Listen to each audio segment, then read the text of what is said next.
Let's talk about the latest horror, really, in Gaza and the deaths of those dozens of people on Sunday after that Israeli airstrike in Rafah triggered a blaze in a tented camp for displaced Palestinians.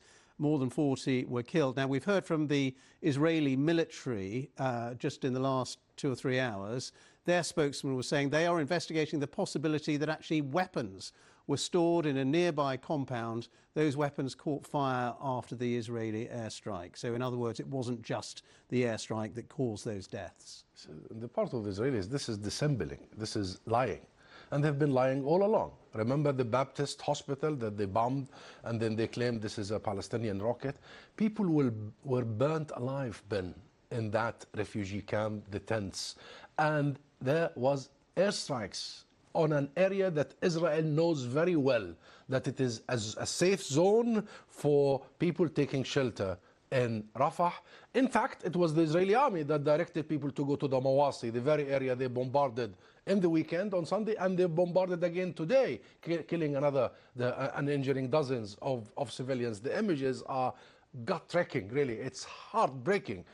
Israel knows well what they are bombing, who are they targeting, and therefore the discussion can no longer about Israel. Israel has turned completely and fully genocidal. The conversation is about the international system. The conversation is about countries like the US and the UK. And what are we going to do when Israel has crossed all the red lines, including the red line established by Washington and London, that is Rafah. Now, Israel has crossed that red line and no consequences. And we still hear from the British government the call for a swift investigation by the IDF, the Israeli army. So you want the war criminals to investigate their own war crimes? Seriously? And you are not supporting the international judicial system like the ICC and the ICJ to do their mandate and bring those war criminals to account. And therefore, London and Washington and key countries are the key focus of the discussion today, because what is happening in Gaza is going to go much beyond Palestine and Israel.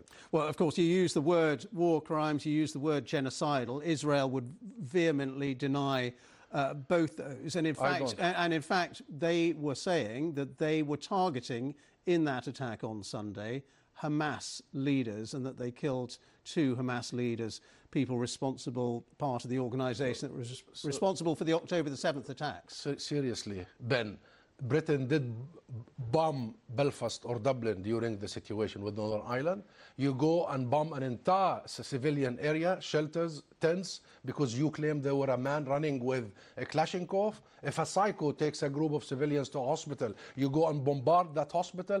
Israel is committing genocide. And this is not me saying. This is the highest court of the globe, the International Court of Justice, that said it is plausible that Israel is committing genocide, and now Israel is officially on trial for genocide in The Hague. And therefore, the conversation should have been over since then. Countries like the UK should have imposed an immediate arms embargo until the court comes up with a final ruling and verdict, and the consequences should have come from all corners of the world to stop these atrocities.